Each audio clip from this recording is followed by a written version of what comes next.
ആദ്യത്തെ പാട്ട് ഏതാ? താസ നീ ദാസ പാ. വായിച്ചോളൂ, വായിച്ചോളൂ മനസ്സിലായി. ദാസരി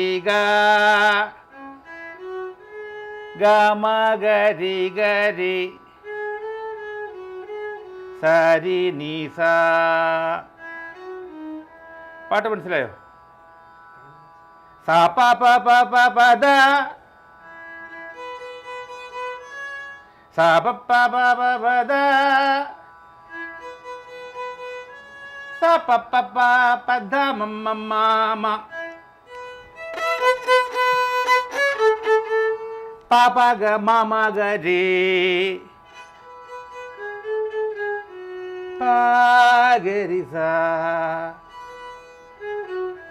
ഏതാ പാട്ട്? ഇത് ഇപ്പം മനസ്സിലല്ലേ? അപ്പോൾ ഇതാണ് ശങ്കരാഭരണം വായിക്കാനായിട്ട്. ഇവർക്ക് ഏത് റൂട്ടിൽ പോയാൽ ഇവരെ മെനഞ്ഞെടുക്കാൻ പറ്റുമോ ആ റൂട്ടിലോട്ട് കയറിയിട്ട് പിന്നെ അവർക്ക് അതിനെപ്പറ്റി അവയർനെസ് കൊടുക്കുക.